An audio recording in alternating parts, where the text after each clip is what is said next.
Hello, welcome to another Tonalist landscape oil painting demonstration. This is your painter in residence, M. Francis McCarthy, and the painting I'm bringing you today is from January of last year, so 1 year ago.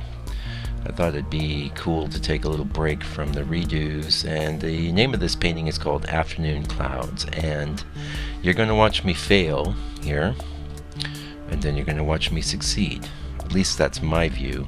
Now, I should actually share the 5x7 study I did for this painting, where I just plain succeeded. And what I succeeded at doing was this blue sky with fluffy white clouds, which is something I don't like to do, and I don't do very often, and I don't do very well.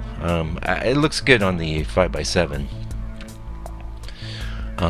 It wasn't working out on this painting at all, and that's one of the reasons it took me a while to share this one. I think the painting ended up being pretty successful in the end, and maybe some of you out there can take a lesson from my struggle, if you're painters, that is, and if you're not painters, then you're a painter appreciator, and you can check out the struggle there too.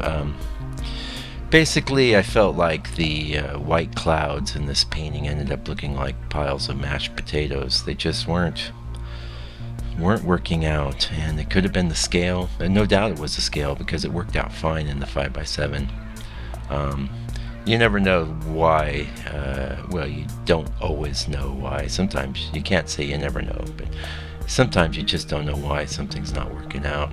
And the thing is if there's too much struggle that goes into a painting, the struggle comes through the viewing experience, and it tends to be a bad painting, even if you manage to make parts of it good. And this is, I was listening to somebody review movies, and he's an artist and a painter and a musician, and he likes movies, he said, because there's so many ways to fail in a movie. You've got the story, you've got the plot, you've got the dialogue, you've got the lighting, you've got the special effects, you've got the acting. It just goes on and on and on, all the things that have to go right for a movie to be good. It's pretty mind-boggling, but there's a lot of things that have to go right in a landscape painting for it to be good. You have to have a good composition to start with. You have to have interesting colors and shapes in your painting. You need to have a good sense of fracture with your brushwork that's not too detailed or too loose. Some people can make the too loose thing work. Some people make the too detailed thing work, but I can't make either one of those work. So I've got to be somewhere in that sweet spot in the middle. You've got to have good values. You've got to have a good run between light and dark, and they need to make sense. You have to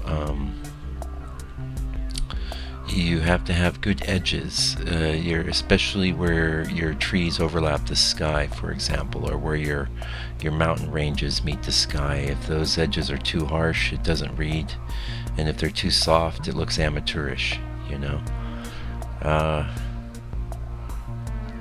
That's basically it. Also it has to succeed from a distance, and yet also be interesting and fulfilling close up, and that's something I think I do pretty good at.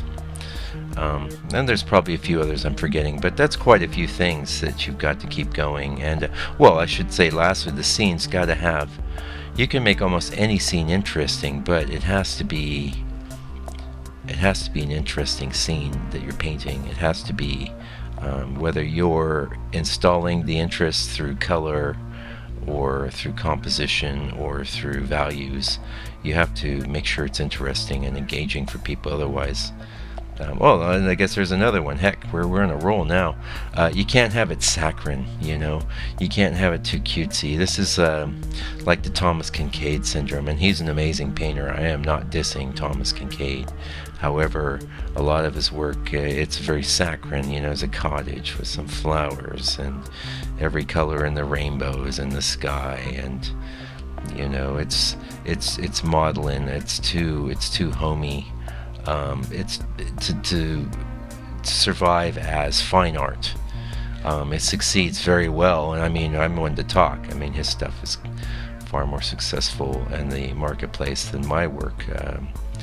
I'm sure will ever be, but and I don't mean to diss the guy. I've read his biography. I'm very, very respectful of Thomas Cade and his painting abilities and what he accomplished in the marketplace. I'm in awe of it, frankly. But when I don't come home at night thinking, maybe I can find another Thomas Kinkade. I don't have a folder of Thomas Kinkade images on my hard drive. And the reason for that is because I don't particularly like his work, and it just, I can respect it. In fact, as a painter, I'm in, like I say, frankly, in awe of some of the stuff that guy pulls off. He's incredible. He's absolutely astounding, and his focus and abilities are great. But his color combinations, saccharine. His subject matter, even when he does a subject like I might do, it's just over the top. Yeah. Anyway, that's enough about old Thomas. I do respect him though, but let me just say that's one place you can go wrong. You can install too much color. You can go too nuts with it feels so good to look at that candy pink color.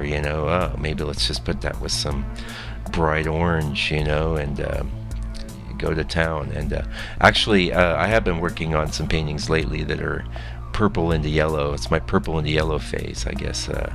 And that's really surfing close. It's really surfing close. If I start putting candy pink in there, we'll know I'm in trouble. But to